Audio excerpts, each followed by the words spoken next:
Hi, I'm Todd Miller of AskToddMiller.com. This is my fourth in a series of videos. These videos focus on how to buy a new roof for your home. Folks ask me why I'm producing these videos, and really the answer is very simple. Over the years I have gained, from my involvement in the roofing industry, I've gained a great deal of insider knowledge that has provided me with helpful ideas to present to homeowners to allow them to make sure that when they make decisions to re-roof their home, that they're making the right decision, they're using the right product, they're using the right details, and they're using the right contractor. So in this series of videos, I'm trying to provide you with insider information, if you will, to help you make a sound decision for the roof of your home and a decision that is right for you as well. This, again, is the fourth in our series. This particular segment is going to focus on ventilation. Ventilation is one of my favorite topics, and it's a very, very important thing to think about when you're re-roofing your home.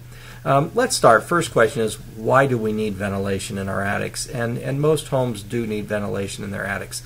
The reason is really very simple, and in fact, with building technology, the need for ventilation has increased rather than declined over the years. Basically, you've got a space in your attic which catches things. It catches heat from the sun, and it also catches moisture that is generated inside of your home that migrates up and ends up in the attic.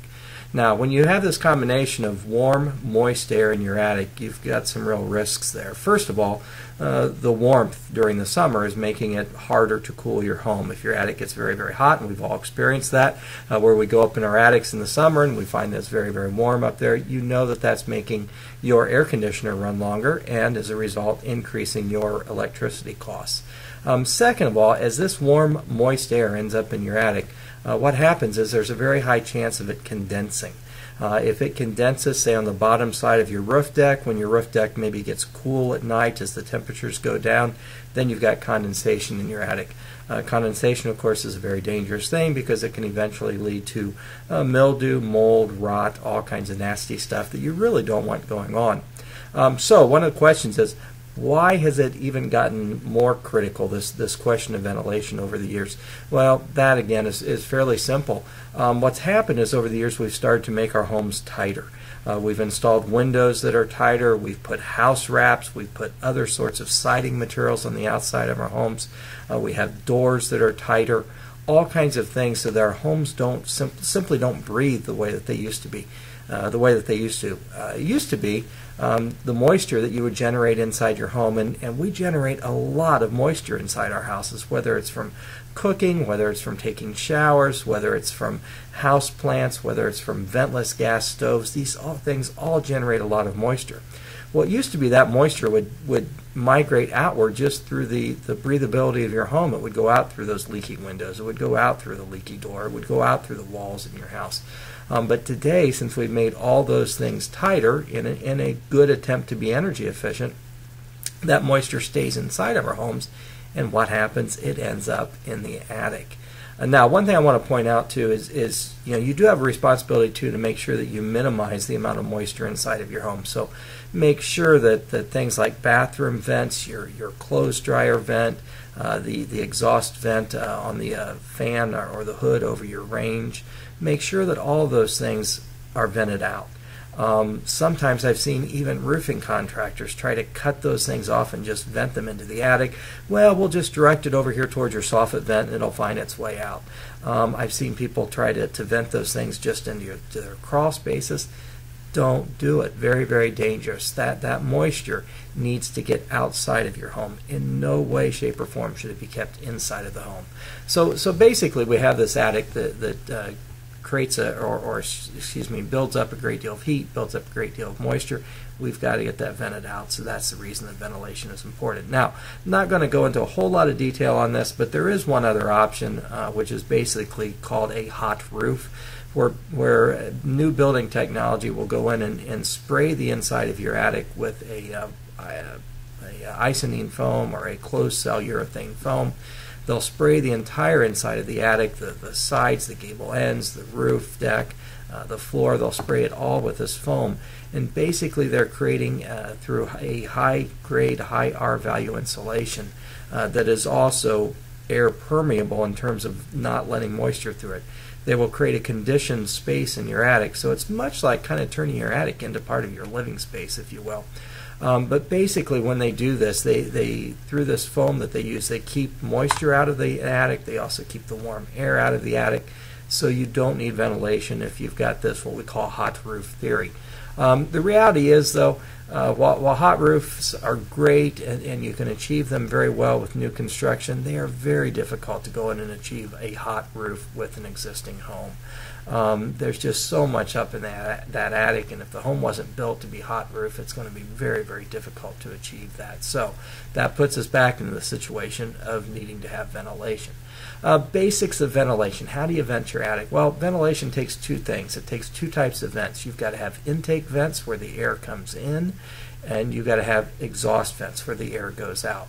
Now, when we vent an attic, we take advantage of what we call convective air forces. Basically, the warm air tends to rise. So what we'll do is we'll put vents in the overhangs down at the bottom of your roof. We'll put it in the soffits or the overhangs. Those are intake vents. That's where the air will come in. That air then, by convective force, will travel upward through the attic to vent out at the top. One of the most effective ways to vent out at the top is through a ridge vent. Now, there are other types of exhaust vents you can use. I like ridge vents because they tend to be continuous rather than spotty. When you just have, say, a large turbine vent up on a roof, all the air rushes toward that turbine, and sometimes areas of the attic that are not in the pathway of that air movement can end up really with not having very much air exchange going on. So I like ridge vents. Doesn't mean that they're the end all and be all and they're the only way to use, and in fact ridge vents have their limitations. You don't want to use them on real low pitched roofs.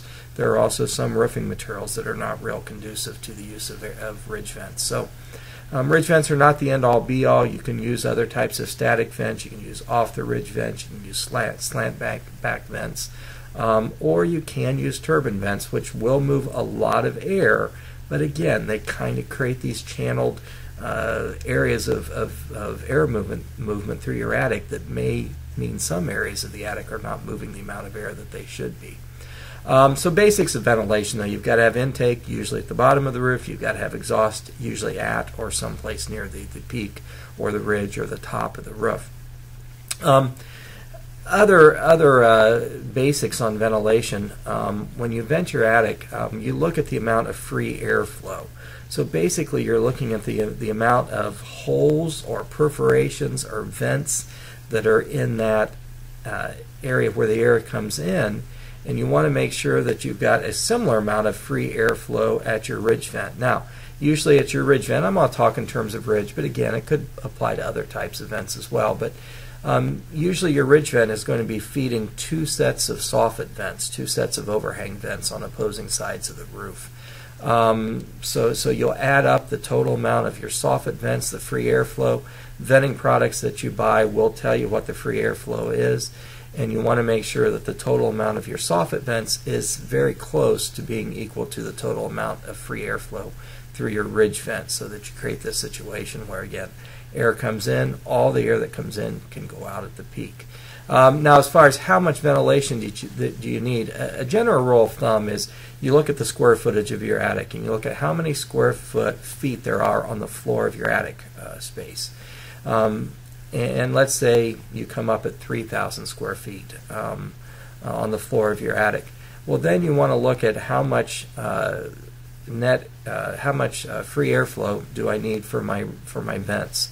And basically you want 1 square foot of net free airflow, 1 square foot of net free airflow per every 300 feet of attic floor space. So for example, on that 3,000 square foot attic, you're going to need 10 square feet of net free airflow allowed through the ventilation of your ridge vent and your soffit vents. And that is that net free airflow number is not the soffit, is not the intake and the exhaust vents combined. It's just one or the other. You want to have that much on whatever is the lower number of your soffit and your ridge vents. And again, hopefully your soffit and ridge vent numbers are about the same. Now that 300 square foot of attic floor space, that applies if you've got a vapor barrier behind the ceilings in your home. And I'm going to explain vapor barriers in a second, but if you do not have a vapor barrier behind the ceiling in your home, and that would be in particular the case on an older home, perhaps a home prior to about 1970, 1975, if you do not have a vapor barrier, then you need to have 1 square foot of net free airflow ventilation per just 150 square feet of attic floor space. So in my example of that 3,000 square foot attic, you would need 20 square feet of net free airflow to service that amount of attic space. Now, what is a vapor barrier? Well, vapor barrier basically, and usually is a sheet of polyethylene. A lot of times on home construction, before they put the drywall up in your ceilings, they will put this layer of polyethylene behind the drywall. We'll do this on walls also. But basically the purpose of that polyethylene is to act as what we call a vapor barrier. It means that vapor, which would be moisture, does not pass through it. So if we have this vapor barrier behind your drywall, they're never going to be 100%, but they're going to be very, very helpful at containerizing the moisture inside your home. Basically the theory is, or what we're accomplishing there is we keep that moisture that's created, again, generated inside your home. We keep it inside the house. That vapor barrier blocks it, keeps it from getting into the attic. If it doesn't get into the attic, we don't need to vent it out. So that's the reason that if you've got a vapor barrier, technically you probably need less ventilation in your attic than if you do not have a vapor barrier.